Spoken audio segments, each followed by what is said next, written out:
recording now. And at the same time, I will mute everybody. So if you have any questions, please unmute yourself and interrupt me. Okay. And today's topic is about China's peaceful rise. We all know that Chinese economy has changed very much in the last 40 years. At the beginning of the PRC in 1949, China is very poor. And then after Deng Xiaoping's reform opening, China started to join the world and industrialize. The industrialization process also involve participating in global trade. As such, by now, depending on what kind of measure, we all know that China's economy is much better than the date when PRC was first formed. If you use the nominal value, China's GDP is about 80% of the largest GDP, that is United States. But you use purchasing parity, then China's GDP has already surpassed USA in April 2014.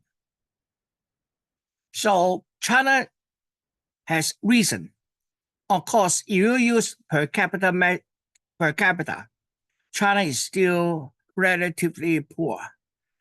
The IMF and the World Bank rate China as the higher bracket of the medium income group. By 2020, China has successfully eliminated extreme poverty. Now, I emphasize extreme because depending on which region in China, there are huge inequality of wealth. For example, in cities like Beijing, Shanghai, then its per capita GDP can match most of the most advanced economy. But in the middle to the Western provinces, then the GDP is much lower. Now, given China has about 4 times the population of United States, so even if China's GDP matches the GDP of United States, is per capita is still only 1/4. So there is still a long way for China to continue development in economy.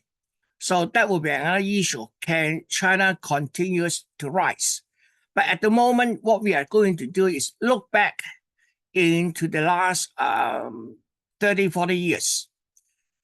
And in this look back, we want to concentrate on another term, which is peaceful. Is China's rise peaceful?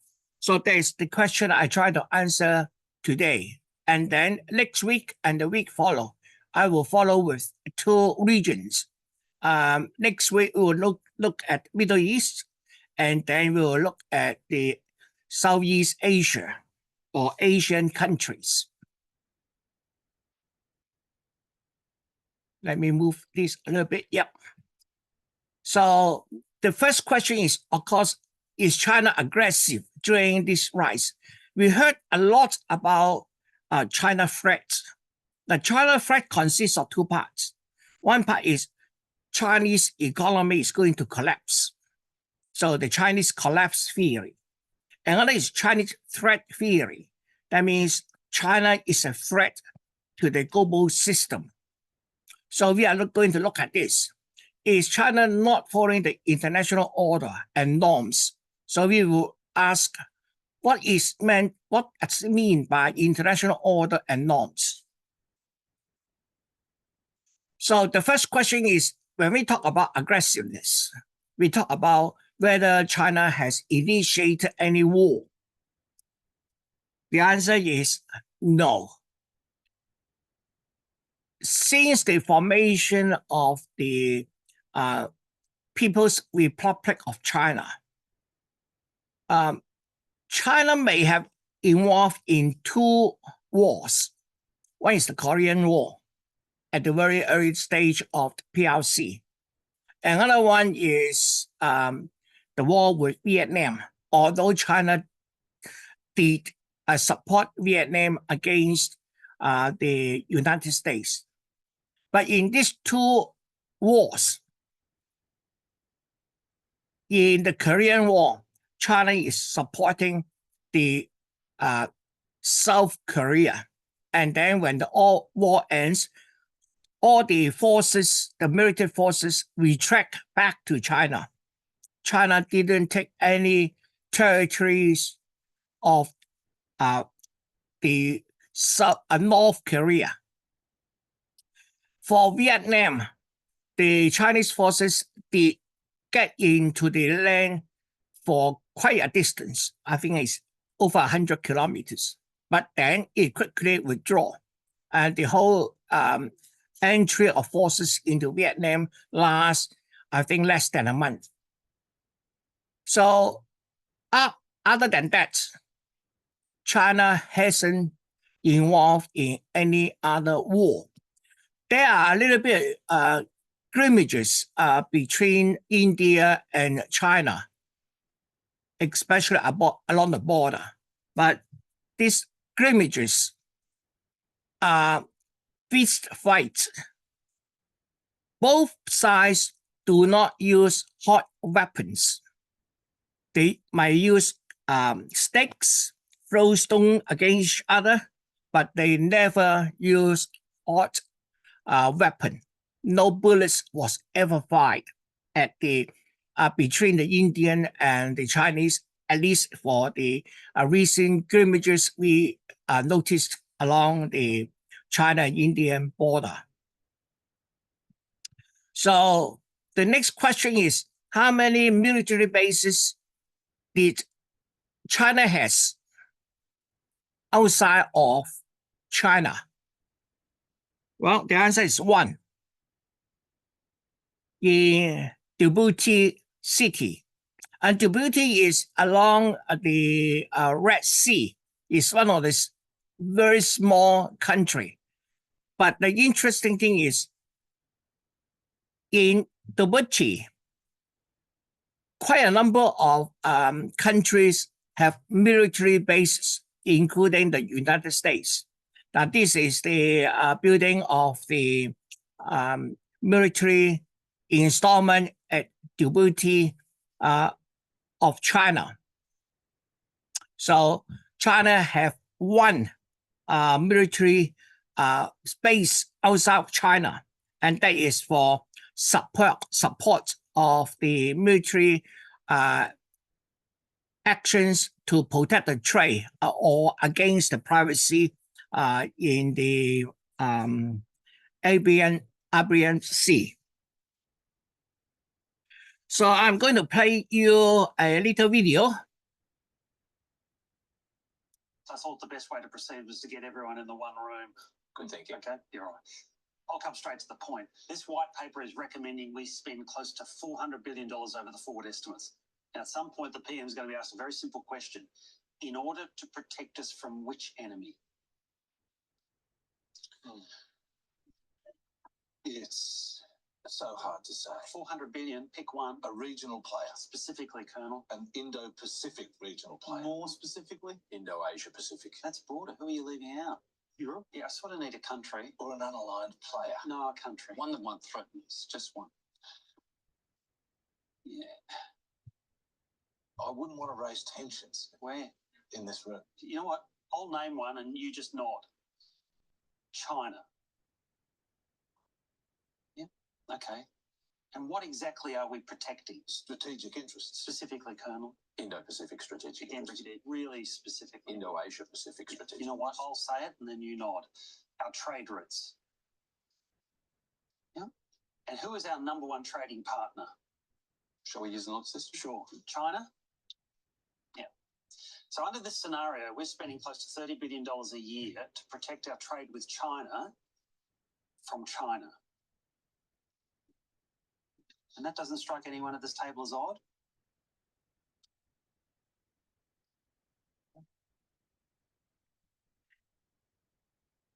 Okay. So a bit a joke. The problem is there's a major player in the world politics which require a permanent enemy.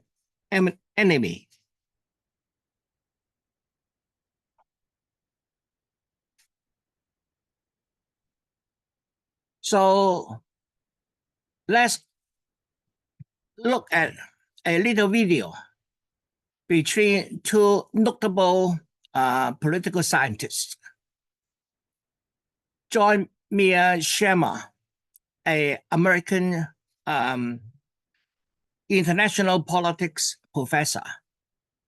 Another one is Kishore Mahbubani, who has been Singapore's ambassador to the United States for quite some time. And he has been quite active in terms of talking about policy in Asia. Can China rise peacefully? And the simple answer is yes. I think the answer is no. Because one point I emphasize in my book, As China Won, is that we are entering a new era of world history.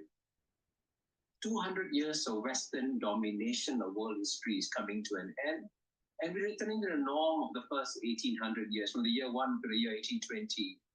Two largest economies were always those of China and India. So we're going back to a different world. And remember that when China was dominant, the number one power for most of 1800 years, China didn't conquer the world. China didn't go out like the British, the French, the Dutch, and the Spanish conquering colonies all over the world. Indeed, I believe in the 15th century, they had the largest, most powerful navy under Admiral Cheng He. They went around the world. They didn't conquer any countries. So I think that's a very critical point to bear in mind, with just one minor qualification, and this is an important for an Australian audience. As China is rising and returning, it's important that we try to work with China rather than try to provoke China. And that's why managing the rise of China is very critical. Your second question is, can China win? And the question is, win what? So clearly, if you mean in terms of can China become the world's largest economy, I can confidently say yes. And all that the Chinese have to do is achieve half the per capita income of the United States, and they will have an economy twice the size of the United States. Simple mathematics. But of course, can China win? Do you mean that China will step in and take over the role of the United States and try and dominate the world? I don't think China wants to do that. And as John Mearsheimer, who's going to speak next, has brilliantly documented in his book, The Great Delusion, America fought a lot of unnecessary wars in the Middle East and elsewhere. This is something that China, I'm reasonably confident, is not interested in doing. It wants to focus on making China a great power, but not take over America's role in terms of managing them. I have very different views on these two questions than Kishore does. With regard to the question whether China can rise peacefully, I think the answer is no.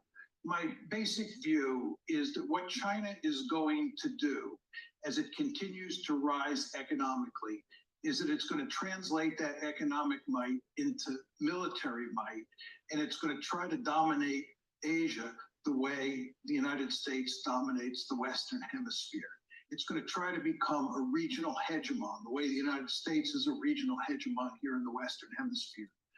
My view is that China would be crazy not to try to dominate Asia, because in a world where there is no policeman, no night watchman, it makes eminently good sense for a state to want to completely dominate its region.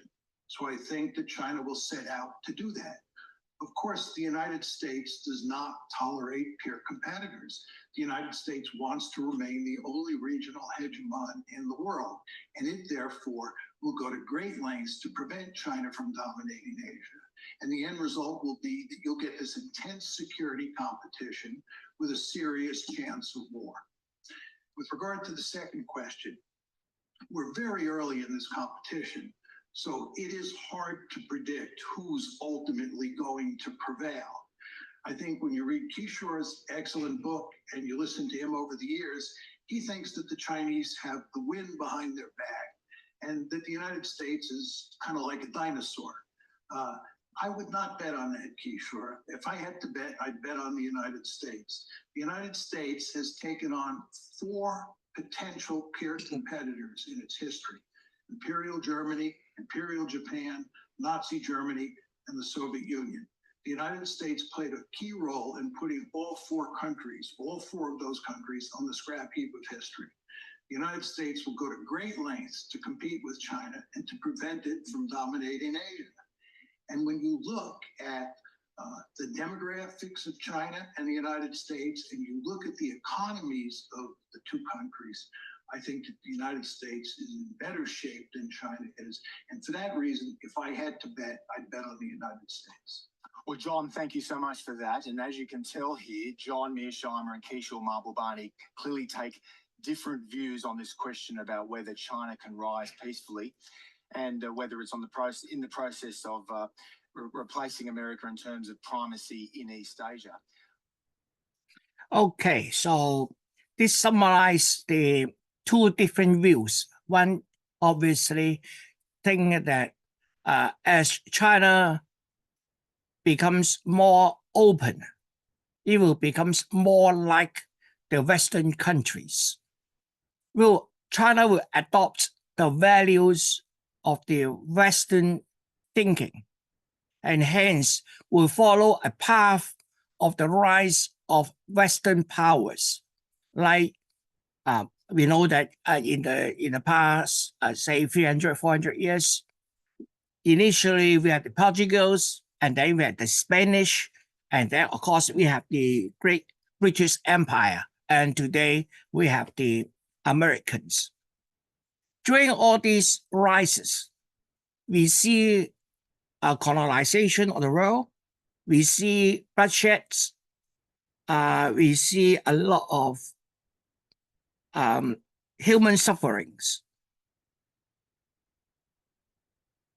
So the question is, if China continue to rise, will it really adopt the mentality as described by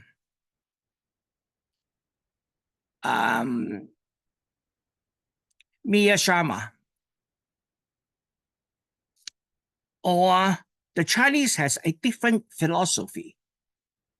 And in order to make sure the world doesn't enter into serious conflicts, should we start to understand the rationale behind Chinese rise and try to prevent war as much as we possibly can?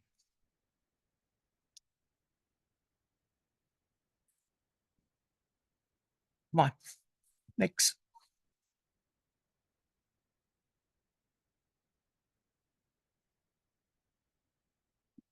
Next, come on. Sorry, let me just also move up the navigator and then here. So Let's look at the China threat theory. It has always existed to different degrees. In the 19th century, there are a number of Chinese workers entered into the United States. Actually, we know that there are Chinatown almost in every major city. Take the screen. Okay. So the United States think that as the Chinese migrants settle in China, it might become a threat. So in 1882 and 1884, the U.S. Congress passed the Chinese Exclusion Act.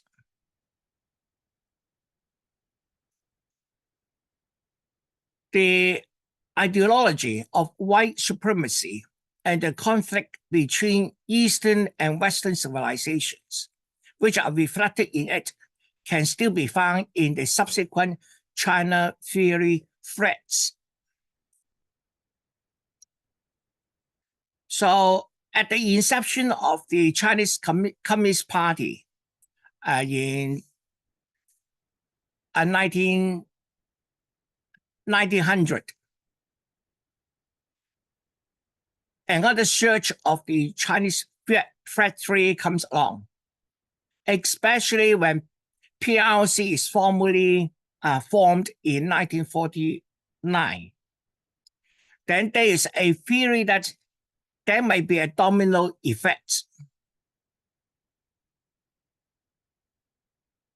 This is a red threat to the United States. That means the Communist Party may, because of the China's formation, spread to Asia, and from Asia spread to the rest of the world, and therefore threaten the Americans' way of life. So there is a red threat theory that's going on since the formation of PRC. And then together with that, after the China opened up, entered into the World Trade Organizations, we started to hear something else. It's the Chinese collapse theory, saying that the rise of China is not sustainable. It cannot continue to rise faster than the West and eventually reach the same level of development at the West. So somehow Chinese will suffer a collapse. So that's one thing. The second part is politically. Chinese political system is different from the election-based multi-party systems in the West. And as China develops, people in China will start to require the government to be diversified, to have multi-parties, and eventually work similar to the Western countries. If the CCP, or the Chinese Communist Party, continues to have a strong hold on the Chinese government, then the government is not stable because the people will require multi-parties, and hence China will collapse. So the Chinese collapse theory contains these two parts. One is economic, the other one is politics. Economically, can China sustain, for example, up to now, 40 years of continuous growth? Secondly, with a single party system, will China's political system collapse? So this is part of the collapse theory. Today, I'm not going to touch upon that. And later on, if the opportunity comes, I will come back to this issue. In the 1990s, as China's economy continues to develop, then the Chinese threat theory becomes entered into the main discourse in the Western media. By 2010, then the issues of the South China Sea started to emerge. So we have to look at what happened in 2010. China entered WTO, the World Trade Organization, in 2001.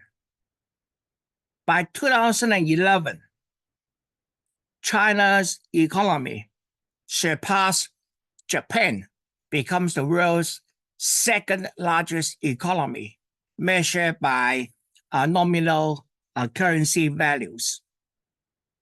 And from that time onwards, by 2011, Obama came to our parliament and announced that America is returning to Asia. Later on, they say, oh, Americans have always been in Asia, but we focus on Asia. That means Americans realize Chinese economy is now the second largest. It may become a challenger to Americans' dominance in world affairs. So they started taking action. What does it mean by return to Asia? We heard them talk about TPP, the Trans-Pacific Partnership. That is on the trade part. At that time, China is already one of the largest trading nations in the world. You guess what? The TPP does not include China. It has all the Asian countries plus South Korea, Japan, Australia, New Zealand.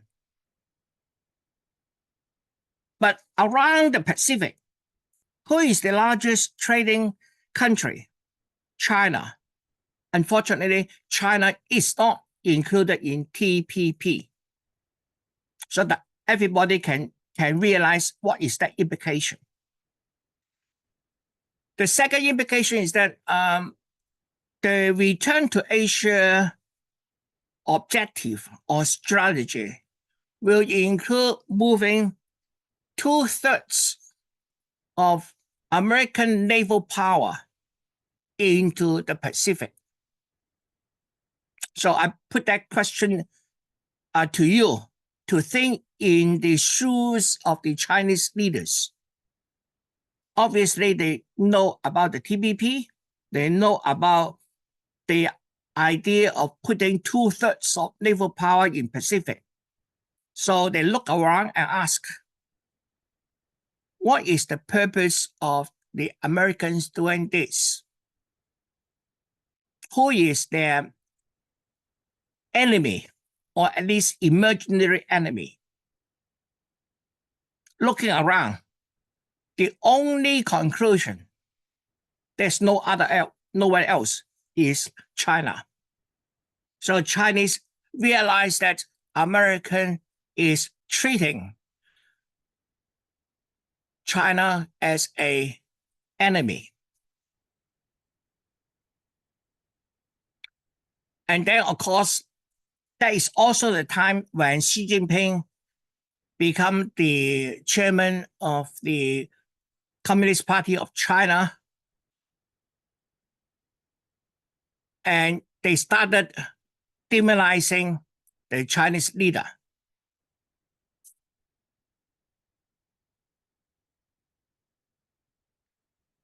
So again, I'm going to present you another video. Imagine, it's not completely comparable, but imagine that China was obsessed with arming Hawaii to become an independent state. I wonder how Washington would react to something like that.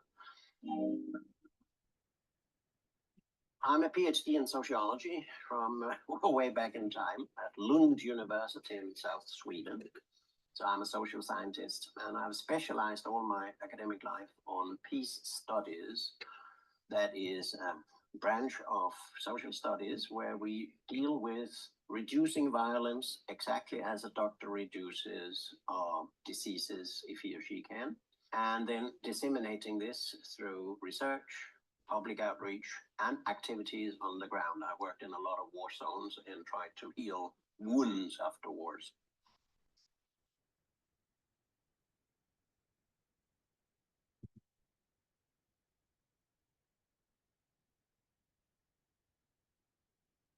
It's always very difficult to find the reality beneath those types of personal meetings. My quick reading on CNN and BBC and others of what happened yesterday was a benevolent Chinese president who emphasized cooperation, who emphasized that we must solve humanity's problems together, etc. And a Biden who, if he's clear in his brain for some short period, tries to say the same. But then immediately after, he gets a question at the press conference. Do you still think that Xi Jinping, the Chinese president, would you still call him a dictator? Well, I think his formulation is, I spent more than 60 hours with the Chinese president, and yes, I would. And the answer is why? And the question is from Biden, because he runs a communist country that is different from ours. Now, if that's your attitude, if that's your intellectual level, that somebody who runs a country according to different principles is by definition a dictator. I mean, if you think somebody is a dictator, you will treat that person and his country in a different way from if you think he's just a different kind of leader from us, but he's okay. The United States of America and much of the Christian world cannot live without somebody who is different, threatening. Non-believers don't do what we tell them to do and who do not accept mission. So I believe that has been sped up, let's say, since the last 5 to 10 years. If I give you an example, I think it's now 5 years ago that the Congress passed a law, and listen carefully, a law which set off $1,500 million, $1.5 billion, over 5 years to train Western journalists in writing negative stories about China. That's done by the state agency of media in the United States. Now, those of us who go to China, or Westerners who live here and see the complexities and the broadness and try to understand China on Chinese premises, see it differently. But that is where they are. They need desperately to have enemies. And if you don't have enemies, and I don't see anything in China's foreign policy that is a threat to the United States. It is not China that has its vessels outside California's coast or Florida's coast. It is the West that has all its vessels around China. And the AUKUS cooperation with Australia and the submarines that are there, the Germans who are in your waters, the international waters around you too, and the Taiwan issue. I don't see China do these things to the West. Imagine, it's not completely comparable, but imagine that China was obsessed with arming Hawaii to become an independent state. I wonder how Washington would react to something like that. And therefore you invent your enemies. If you want enemies, it's easy to make it. You now have Russia.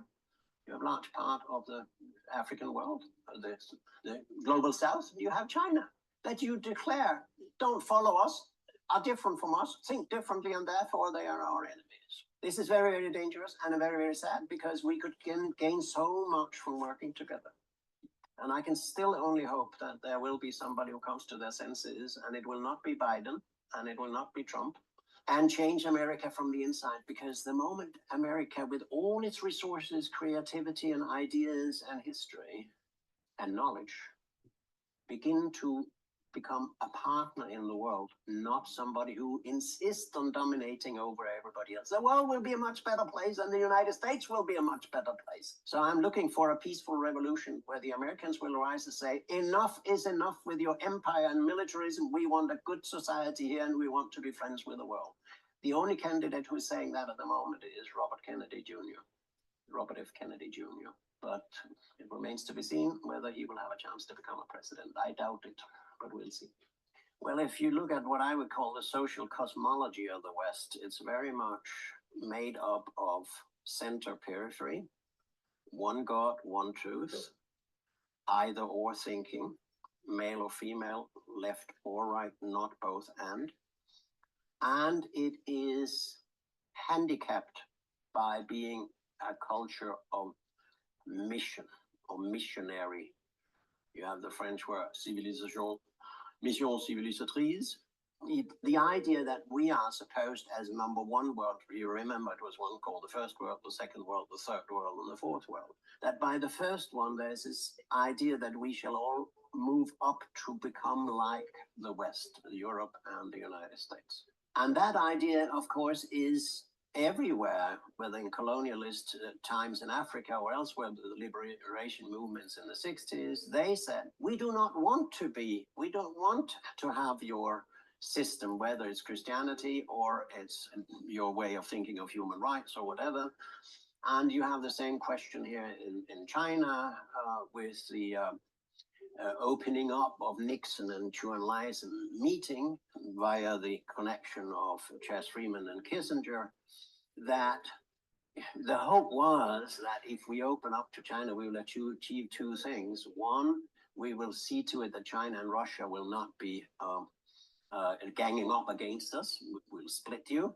And secondly, we hope China will go our way, become a multi-party system with a capitalist economy and then be like us. This be like us is over. This be like us or become like us is over. And that's what the Americans cannot understand. They still believe that they have to lead. The world must be led by the Americans. And the reason they can't see it and they are in denial is that it's going down. Not the US as a state or a society, but as an empire. And all empires go down. There's no empire that has existed forever. So you may say the United States today is Titanic. The West is sitting as restaurants in Titanic, and the water is coming up around the windows. Now, instead of then reaching out and say, okay, our time is over, we will be one among many and we will cooperate with you, what they do is they insist on one thing, and that is to dominate by means of deception, untruths, narratives, and secondly, militarism. I would like to predict at this occasion, the United States will go the same way as the Soviet Union because it is militarizing itself to death. The Americans don't do diplomacy anymore. They send weapons. They pour in weapons because that's what they are best at. But no country can survive with just being strong in one sense, for instance, militarily. If you become politically weak, you become economically weak, you become psychologically weak, you become weak in terms of international law and legitimacy, then you are on your way down. A strong country is one which has high level on all power indicators and do not over-militarize and neglect the other power scales. The United States has, you can say, a MIMAC, military, industrial, media, academic complex. These are elites who have common interests with each other, such as producing weapons, selling weapons, using weapons, destroying countries, rebuilding countries again. But they do not have any common interest with the people in their countries. They're outside democratic control, and who said that?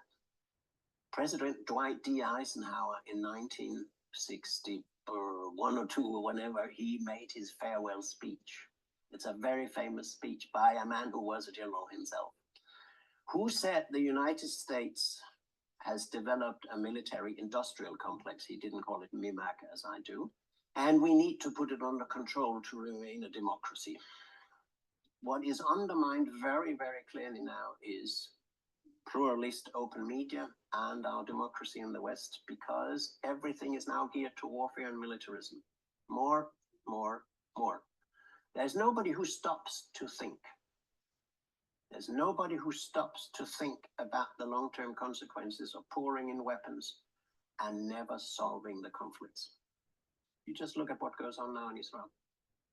The country that had so much weaponry already, had nuclear weapons, have had a special agreement with weapons with the United States, $5 billion a year, I don't know for how many years. What is the first reaction in Washington? We must transfer even more weapons to Israel. This is a sick society. It's a sick way of thinking.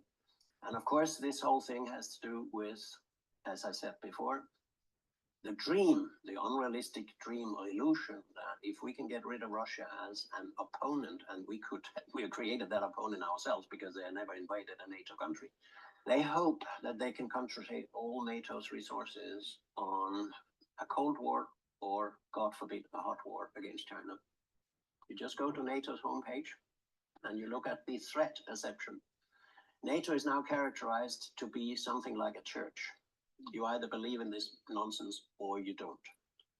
There's never an argument on NATO's homepage. The text is, China is a threat or a challenge because China is different from us. China has different interests from us in the West. Now, if that's how you define a threat, everybody around the world basically is a threat. So the whole thing is a military-industrial complex lives from finding enemies, because if you don't have enemies, or say you have enemies, or appoint somebody, or make enemies, you can't legitimate your own arms development, and the military-industrial media academic complex will fall apart. So that's why the moment we get rid of that military-industrial media academic complex, we can begin to talk to each other as human beings. So the long story short here, I think, is that I wouldn't trust that the Americans are going to change much unless there is a people's revolution, a non-violent, not a stupid thing that we saw on 6th of January 2 years ago. But if there is an uprising in the United States saying, no more militarism, we want a good society here, we want cooperation with China and everybody else in the world. We need to cooperate to solve humanity's environmental problems, poverty problems, infrastructure problems, all these things. We're wasting every hour for humanity's and our children's future by militarism and warfare. Now, I know that China is the second largest military power on earth and it has nuclear weapons. I have a problem with that, but that's my problem. But the long story short is that China wants cooperation. It wants the Belt and Road Initiative. It wants a good relationship with the US. It maybe do things we don't like in the West, but it's not a reason to have a Cold War against it. It's a reason to talk with it.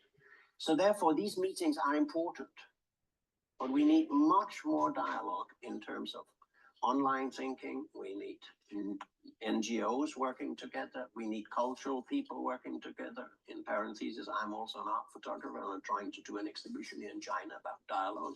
And those types of things that can soften the hardliners, undermine the hardliners who want sooner or later a war.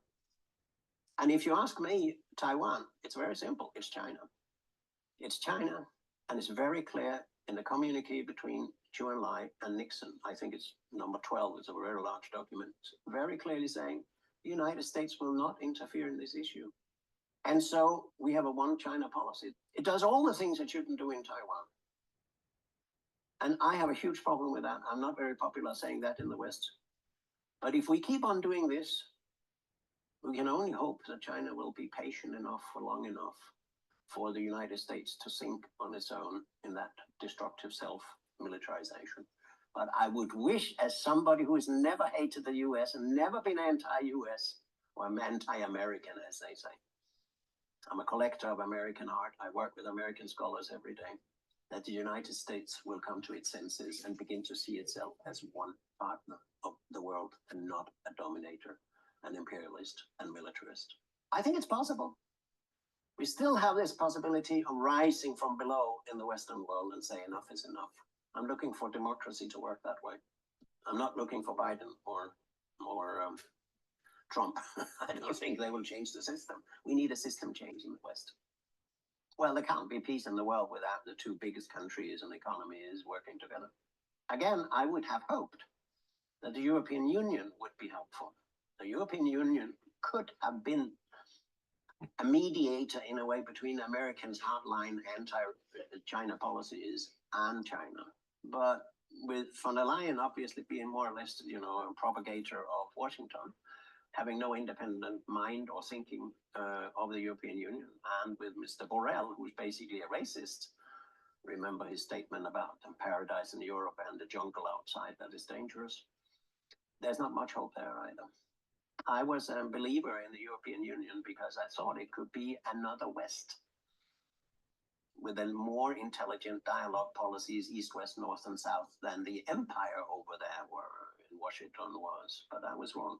So I'm not very optimistic on the short run. In the long run, I'm optimistic because the day the US empire has fallen, NATO will fall apart. There's no NATO without the US leadership and militarism. And that's a moment when we could create a multipolar, peaceful, cooperative world. I hope I live long enough to see that materialize.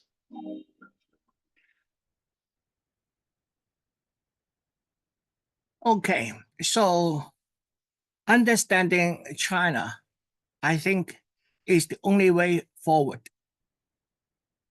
If we stuck with our Western values and Western thinking and the missionary concept of everybody else should be like us, then there will not be peace. Moving on, we have this here, a Singapore politicians who I think who himself is a Chinese native, ethnic Chinese. So he understands Chinese culture much better than many of us here. So let's hear what he had to say. So what does the US get wrong about China, and how would you advise them to think about China? The US political system is decentralized. And because of the need to win votes, it goes through emotional phases. And it's entering such a phase now where China is demonized out of mass emotion. There's some manipulation behind the scenes, but it's not based on knowledge. You ask those who are anti-China, where's Luoyang? Where's Singapore? They won't be able to tell you, but they have strong emotions. They know everything about Tibet, know everything about Xinjiang. But really, so it's not sustainable, and they don't understand the nature of China. Why is China always building walls around itself? Every dynasty rebuilds the Great Wall. And even today, capital markets, Hollywood movies, COVID, China is constantly building walls around itself because it is happy in its own homogeneity. It has very different nature from America. But the Americans think that China wants to displace them as top dog in the world. And because of that, it's trying to contain China, even pull it down, if possible. And my fear is it may exhaust itself in the process, and I don't think it will succeed. You take this latest move to impose 100% tax on EVs. I mean, the Qing dynasty did that right in the 19th century. And the result was the world passed it by. And within a few decades, its position plummeted in the world. That's the danger of shutting out the world. The Europeans can't do it, not the Germans. So they said, no, we will rise to the challenge of China.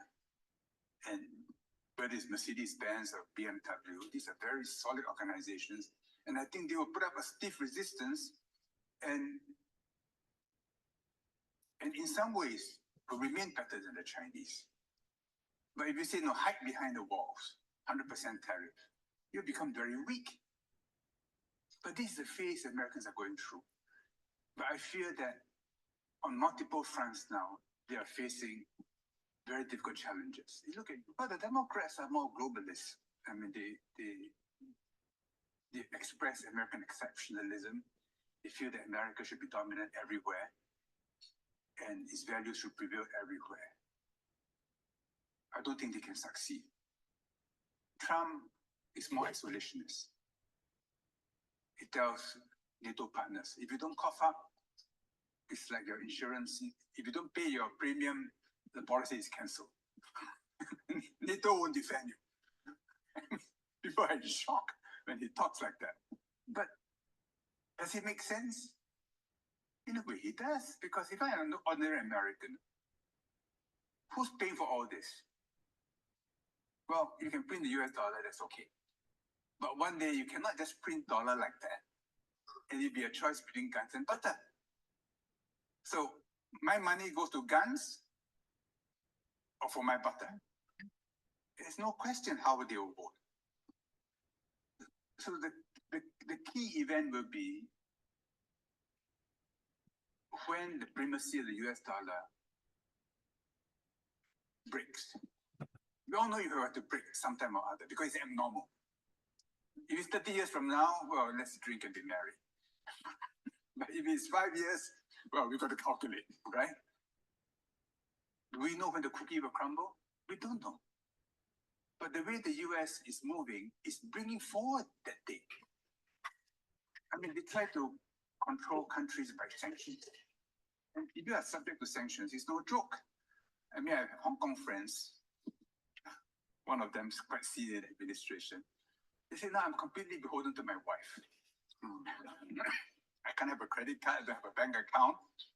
All my assets are with her, I better be nice to her. So if you're under sanctions, it's no joke.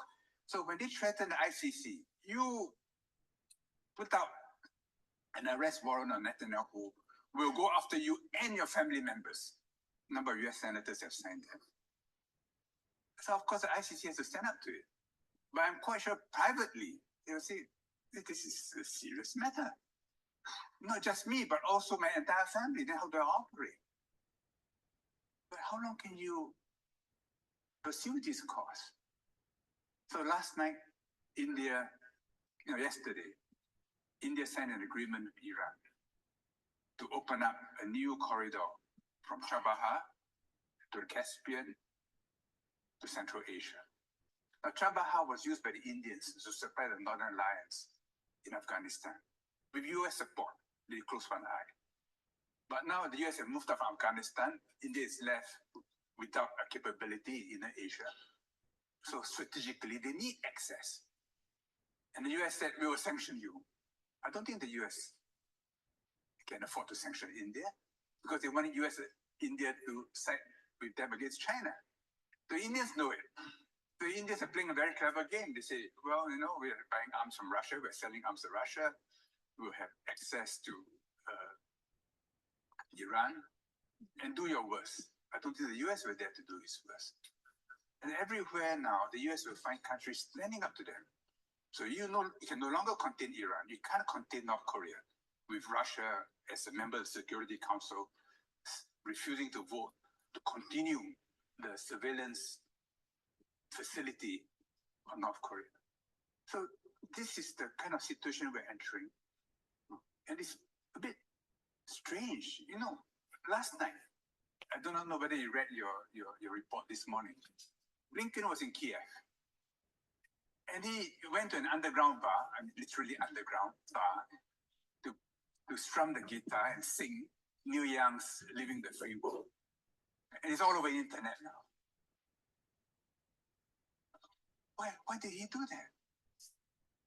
I mean, there's a war going on around him, That's very strange. Something is happening. So we better be very alert. We're entering a great transition. US-China is part of it. India is part of it. Middle East is part of it. Ukraine and Gaza are certainly a part of it. And one way or another, it will affect us in Southeast Asia. There's information warfare against China. Yes, China faces a lot of problems. They punctured the real estate sector. It will take them years to sort it out, but they put a bottom to it because it's on everybody's balance sheet and they can't afford for it to implode. I think the real estate sector in China has bottomed out. I mean, there'll still be scares here and there, but by and large, it's bottomed out. But it will not go back to the go-go years of the past, not for many years, if ever. Is China in trouble? I don't think so. I mean, look at the factories, look at the EVs, look at how terrified the Europeans are, accusing China of having overcapacity. I mean, how can you blame China for overcapacity when you're taking liberties with yourself, having long summers and working short hours? And you say, no, you are working too hard. There are consequences. And if families take liberties with their children or with themselves, there are consequences. So if you look at Asia, look at China, look at Southeast Asia, look at India. There are people who are hardworking, who obsess over their children, who want to have of them a higher education, who will scream in order that their kids will have a better education, better health, better life. In the end, the governments will sort themselves out and they'll do well. And we're lucky to be in the part of the world where strange values have not taken over societies. I mean, let's ask ourselves, 19th century, Qing Dynasty China, the opium problem. I mean, of course, it is the evil of the West, selling opium to China. But why was there a market? Why was there a market that insisted on opium to drown pain and suffering? Why is America such a big market for drugs today? And I was watching the Eurovision contest in clips of it. I mean, the big issue was how the Israeli contestant was being booed and so on. It's very unfair to her, but I mean, that's politics. But parts of it, almost satanic. But it's now part of the fashion, the mores of Europe. What's happening? PM Lee talked about how we should keep all these woke things away from us as much as possible. I fully agree with him. Keep our societies wholesome. Keep our families intact. I mean, AI is very important, but AI cannot answer moral questions for us. In the end, it's every individual, every child who must make the choice. Be immersed in technology, make use of it, but have our own sense of what it means to be a human being. So if we use that as a template to judge human society, I say we're very lucky to be in a part of the world where societies by and large are wholesome and will do well. But of course, if there's war, then everything gets upset. So there must be an overriding desire and mission to keep the peace in the region, to keep conflicts within bounds. I think ASEAN will be okay. ASEAN is not held together by love, it is held together by fear. Because even if you're Indonesia, you know that others are much bigger. And if we don't stick together, we'll be balkanized. And instead of becoming neighbors, we become clients of big powers. Instead of using them, they make use of us. That's always the threat. It's like the Philippines now. The Philippines have legitimate disputes with China. Both sides have their cases. The Americans see an opportunity there and jump in to bring in the Japanese. And now Philippine politics is caught up in this. Can an accident happen? Yes. Will it lead to war? I doubt it. Because in the end, interests will assert themselves. And the business community in the Philippines, which has a strong Chinese component, they don't like what they're seeing.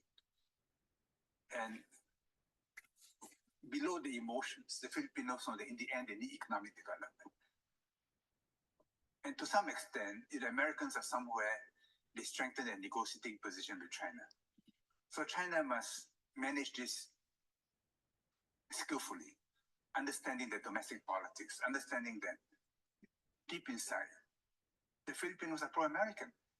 I remember when the Filipinos asked Americans to leave Clark and Subic base, they said, GI, go home, but bring me along with you.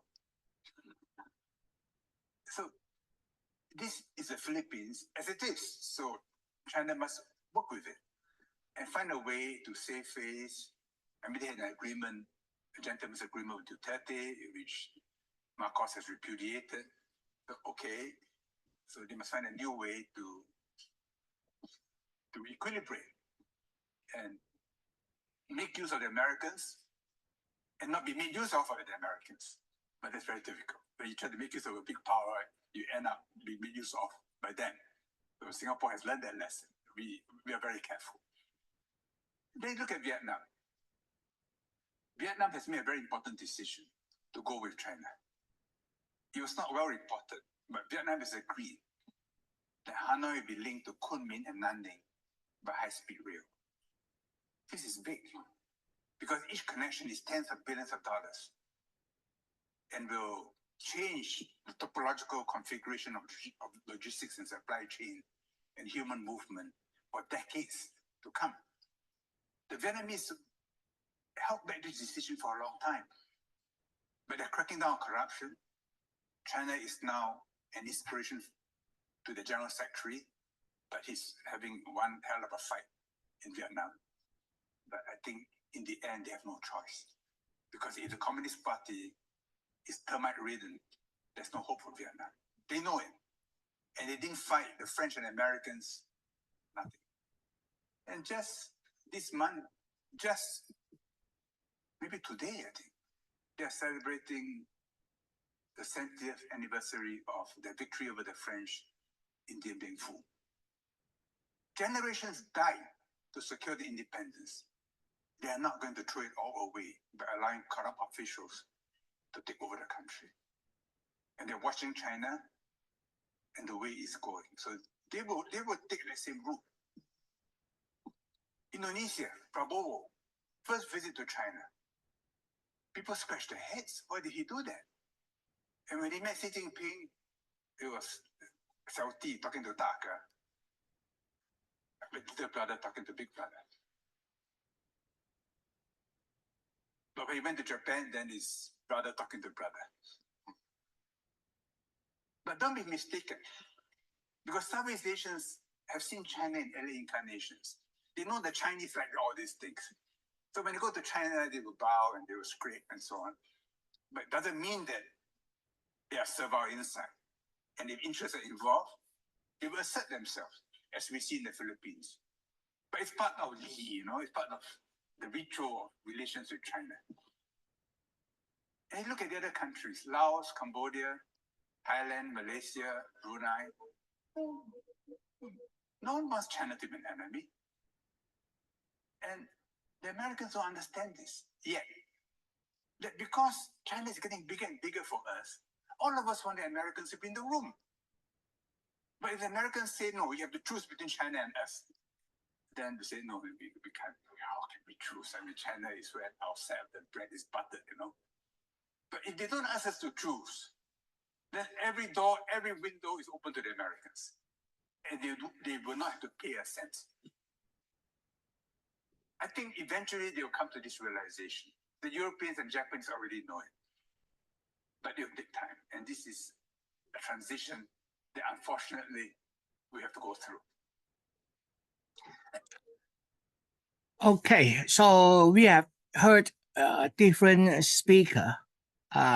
First of all, from a contrasting view, whether China can continue, and then gradually talk about the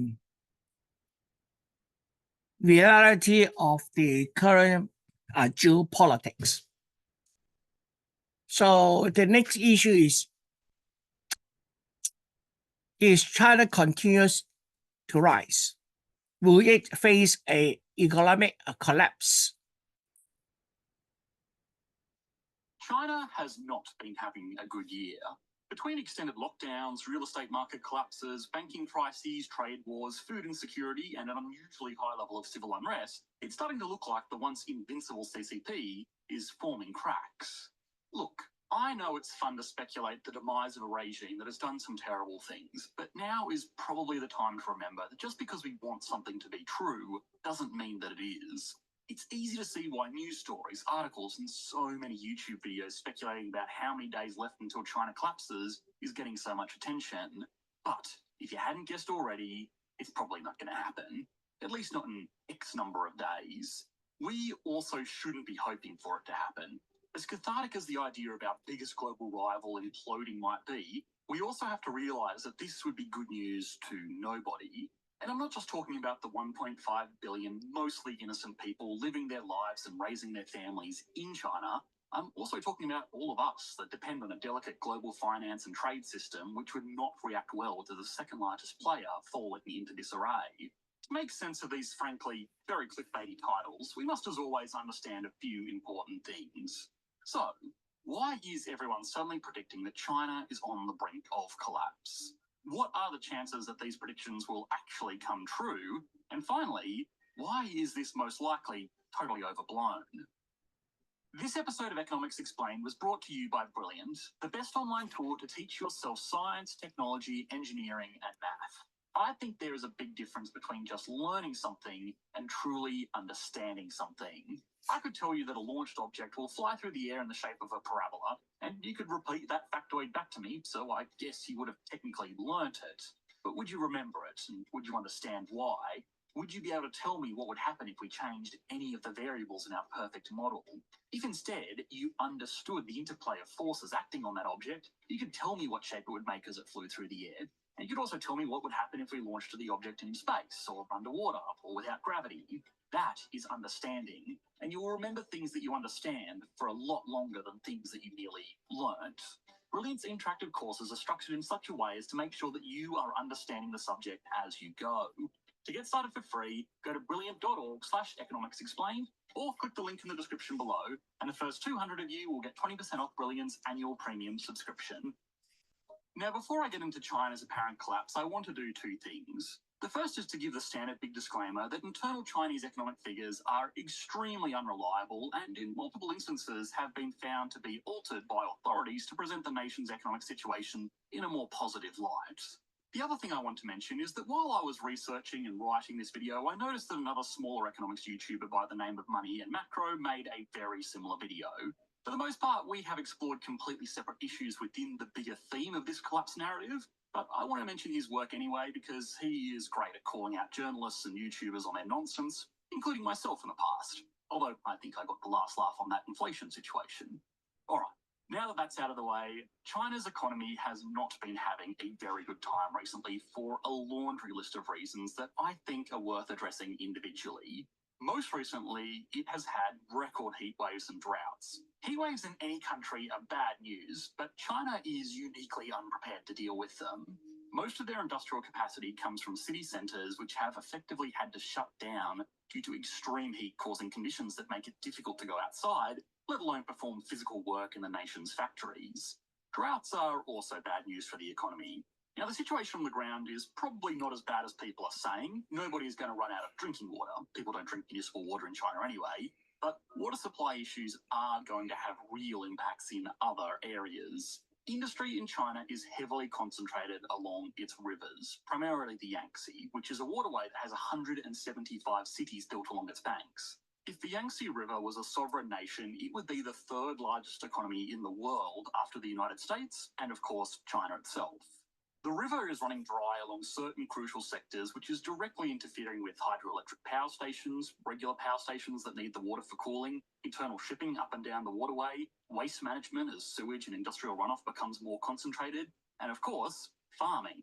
China is a very arable country with a lot of productive farmland, but it also has a lot of mouths to feed. As a country, it still relies on food imports to feed its large population. International food markets have seen the price of staples like grains, rice, and proteins skyrocket in the wake of agricultural slowdowns, general inflation, as well as the war taking place between Russia and Ukraine, two of the top 10 largest wheat-producing nations in the world. In a cruel twist of irony, China was already struggling with food production this year because of flooding. Now, again, I want to emphasize that the population isn't likely to starve in China because of these food shortages, at least not for the next 27 days or whatever.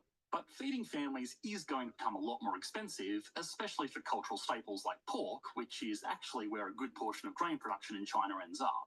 It's important to remember that while Chinese citizens are much richer than they were even a decade ago, it's still a very poor country by Western standards, with the average urban worker earning just $14,000 per year and rural farmers earning far less than that. If you are the majority of my audience from an advanced economy and have been struggling with food prices yourself, just imagine how difficult it is for a population with significantly less disposable income. There is an old saying that a society is just 3 missed meals away from total collapse, and perhaps we are starting to see a toned-down version of this already. Again, nobody is starving, but when people have to start making decisions and sacrifices to feed their families, unprecedented civil unrest is easy to sympathise with. Now, if food and water shortages weren't enough, there is also the ongoing issue with housing and jobs.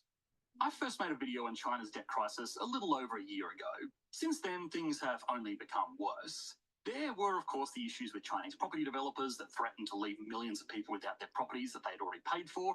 And while the government has thus far managed to contain that issue, it's not changing the fact that China's biggest industry is built on pillars of sand.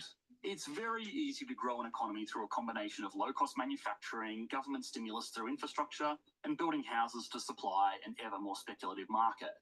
The problem is that while this strategy might be extremely effective in the short term, it's unsustainable in the long term. Trying to grow an economy by exploiting these 3 factors is like trying to become an athlete by giving yourself an IV drip of 5-hour energy. You might very well break the 100-meter dash world record, but your heart is probably going to explode before you finish a marathon. Very simply, low-cost manufacturing in China has made the country lots of money. The Chinese population is still not rich by Western standards, but their incomes are many multiples of what they were even a decade ago. This means that their cost competitiveness is not as strong as it once was, and manufacturers are now looking to other options like Vietnam, India, Indonesia, and even America. Obviously, American factory workers demand much higher wages than Chinese factory workers, but shipping has been extremely expensive recently. In July of 2021, it cost around $2,500 to send a 40-foot shipping container from Shanghai to Los Angeles. In July of this year, that price was $20,000. The average factory worker is going to produce more than 2 shipping containers worth of product every year, which means that even if American companies have to pay their workers $35,000 a year more, they would still come out ahead. They would be saving money while also having the benefit of shorter and less complicated supply lines and being able to say that their product is made in America. In the past, the middle income trap, as this phenomenon is known, has been dismissed in China's case because low labour costs were just a small part of what made Chinese manufacturing so competitive. The country had also benefited from lax laws around environmental impacts, cheap shipping for massive economies of scale, a relatively skilled workforce, low standards for working conditions, and technical agglomeration. Technical agglomeration is the benefit that businesses get from being close to other businesses in the same industry. If suppliers, workers, consultants, customers, and even competitors are very close together, then it encourages the sharing of components, skills, ideas, feedback, and competition, respectively. Cities like Shanghai, Shenzhen, Chongqing, and Guangzhou all benefit greatly from being bustling hubs of business activity, or at least they did. But the trade wars, extended lockdowns, and heat waves we explored earlier are all putting a massive damper on this business activity, which has the potential to snowball rapidly because the benefits of agglomeration require a critical mass of activity. As soon as some business dries up, the rest quickly follow. But maybe I've made the same mistake that a lot of economists do when they are assessing China's economy, which is to assume that they are still an economy directly dependent on mercantilist trade performance. While exports are obviously still a very large part of China's economy, it also has a domestic market, which, like most economies, accounts for a majority of its output. The problem it's facing here, though, is that a large portion of that output has come in the form of housing and infrastructure. Infrastructure spending is a great way to stimulate an economy. To build roads, railways, bridges, and all of the stuff that China's been building en masse in the past 3 decades, you need to employ a lot of people and spend a lot of money. This gives money directly to workers and businesses in the same way as direct stimulus like tax breaks or stimulus checks. But it also has the added benefit of creating something that will continue to add value to the economy for years and decades to come. Sounds great, but if you have already watched my video on China's $850 billion trains to nowhere, you'll know that you can't do this endlessly. Effective stimulus has to be performed to counter the cyclical boom and bust nature of economies. Governments should apply stimulus when an economy is facing a downturn, and they should ease up or even reverse stimulus efforts when an economy is going very well. China has basically been putting the infrastructure stimulus accelerator to the floor for the past 2 decades and has been pushing harder still since the GFC.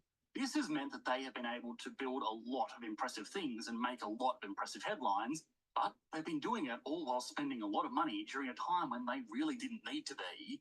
They have also now run out of things to build. Almost every possible piece of infrastructure that made sense to build in China has already been built. That means that now the government has been forced to rip up and redo perfectly good projects or build stuff in areas that don't really need it. You have all probably heard about China's ghost cities, developments with thousands of apartments but nobody living in them. Well, all of those ghost cities have ghost road networks, ghost utilities, and ghost public services too. Worse than simply providing no benefit, this infrastructure is an ongoing liability because it needs to be maintained, and in many cases, it was funded through municipal borrowing. A big motivating factor of China's Belt and Road Initiative is that it could continue its infrastructure spending in areas that would actually genuinely benefit from it. China invested heavily into developing nations in Southeast Asia and Africa by giving big loans from state-owned banks to smaller governments to fund the construction of ports, railroads, and other trading-focused capital. Of the 54 countries in Africa, 49 have infrastructure loans from China. The loans were generally given on the condition that construction would be done largely or exclusively by Chinese companies using Chinese workers so that the Chinese economy would still benefit from the stimulating effects of government expenditure. Of course, if China builds a port in Africa, it does not benefit from the added efficiency that that port provides to the economy, apart from opening up a new trading partner, which isn't insignificant, but it is still not as good as building a much-needed port in their own country if their country had a need for any ports. By investing in infrastructure in foreign countries, though, the Chinese government substitutes domestic market efficiency for a stream of income in the form of loan repayments. This means that it gets to put money into the pockets of its workers while getting itself a new trading partner and spreading its economic influence, all without actually needing to spend any money in the long term because it will all be repaid to them. Except that it hasn't been. China has had to forgive a huge amount of these loans because the governments that they loaned the money to were unwilling or in most cases unable to pay them back. This can be for a number of reasons. At the end of the day, most African economies are very small and unstable, but in a lot of cases, these defaults are coming as the result of the infrastructure spending not providing the benefits it was promised to, either because it was poorly planned, poorly constructed, or never finished. In fairness, China has been generous with these loan forgiveness initiatives, but that has normally come on the proviso that the indebted nations fall in line with support for China on its more controversial international ambitions. Now, unpaid loans lead us nicely onto housing. China is heavily overexposed to real estate. In the US, housing contributes about 15 to 18% to the country's total output. That's everything from new home construction to renovations, landscaping, and even real estate agent commissions on sales. At even a 15% rate, America is arguably already overexposed to this highly speculative industry, but in China, that number is 30%. 30% of China's output, a large portion of its growth over the past decades, have been fueled by housing. That's because, like infrastructure, housing is a really easy way to boost employment and household spending. Construction always requires a large amount of labour, and people treat spending on new homes very differently than they would spending on regular consumer items. Households in China have been willing to take on astronomical amounts of debt to buy apartments in poorly constructed buildings on top of land that belongs to the government. So far, this system has been a win-win-win for all participants involved. Investors have seen the price of their homes skyrocket off the back of endless debt-fueled speculation. Banks have been able to write huge loans to an industry that most believe the government wouldn't let fail. Provincial governments made lots of money by selling land use rights to developers. The developers made lots of money by building cheap houses that they could sell for astronomical prices. And the national government was happy because this merry-go-round of greed was great for employment and growth figures. But like all feedback loops, this was bound to end in disaster, and it has been. We have already made multiple other videos covering housing, debt, and government taxation in China before, so I don't want to repeat too much here. But I do want to highlight that the collapse of this market is creating a panic that banks will not be able to honor withdrawals, since they too are so heavily invested into the real estate market.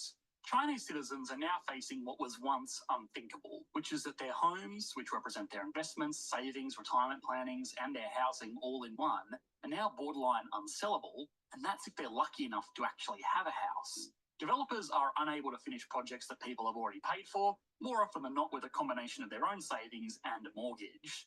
Those people who are unlikely to get their houses are now refusing to pay their mortgages, which means banks are running out of cash even faster than they were before.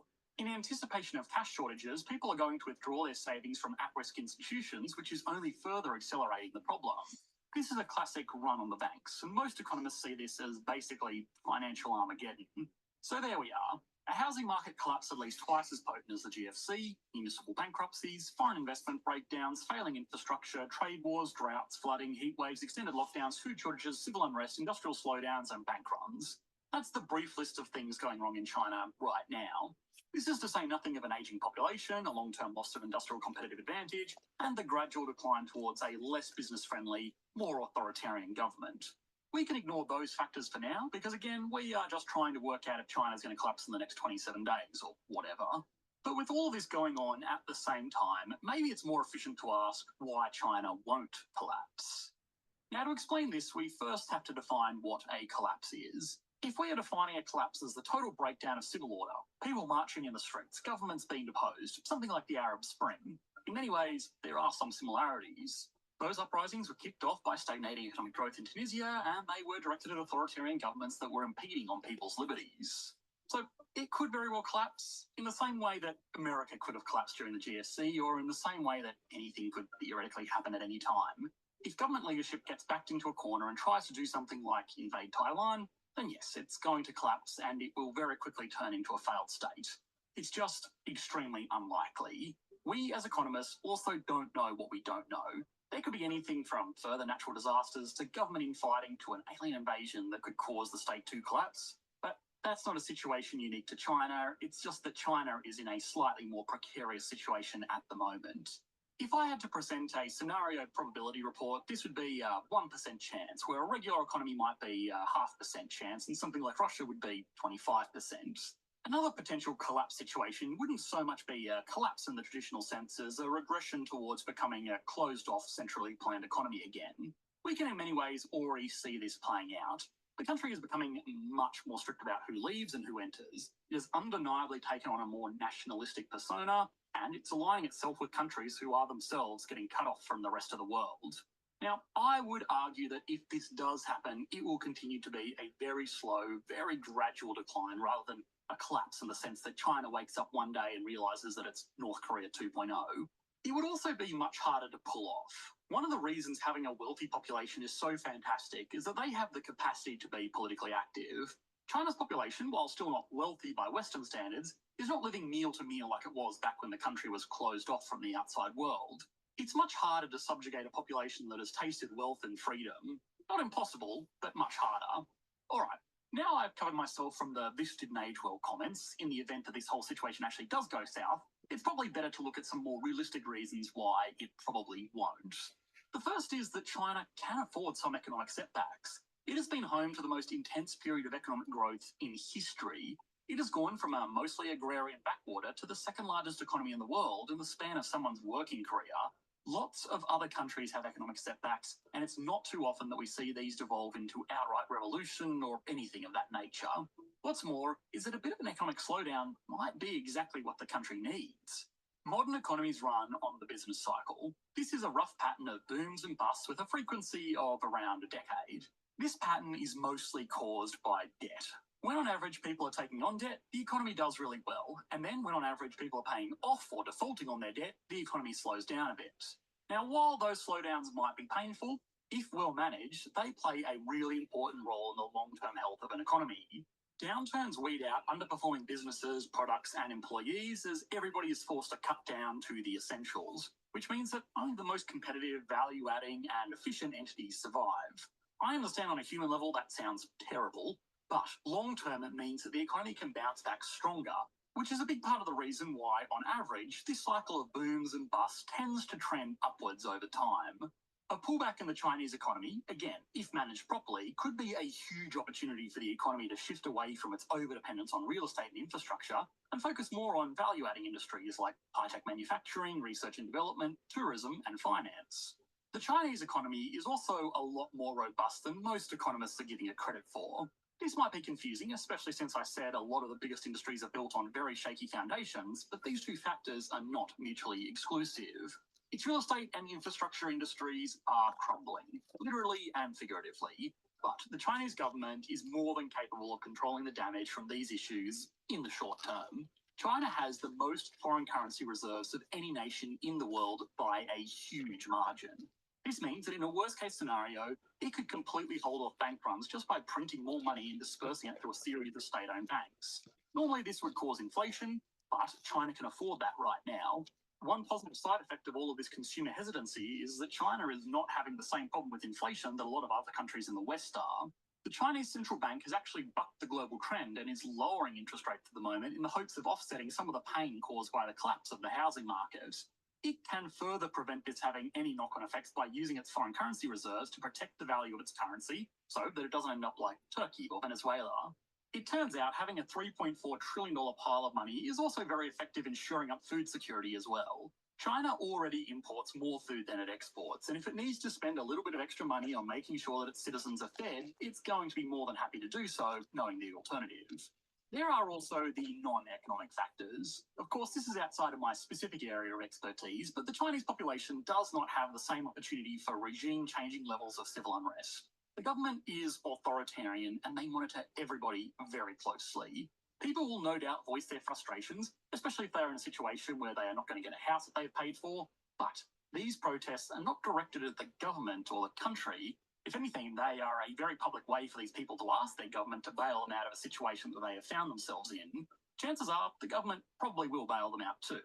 People are happy to give up a lot of liberties if it means they are getting rich. But in many cases, entire families have pooled their life savings of multiple generations to afford modest homes that won't be delivered.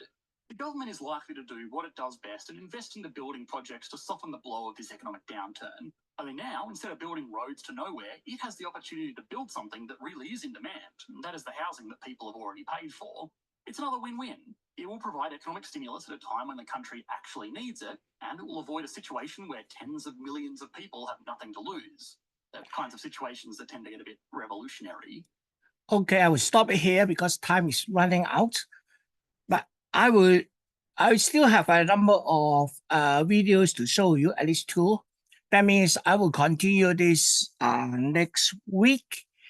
And there is a lot of views coming from the last video I showed you. And I think there are some major understanding issues, which this particular video has made, because macroeconomics is very different from microeconomics. And I will try to address this issue maybe in the third meeting of this term. Next time, I will be focusing more on Middle East. We all know that at the moment, Middle East is at the brink of a major war. I think we all hope that it won't happen, but the chances of it happening is really, really high.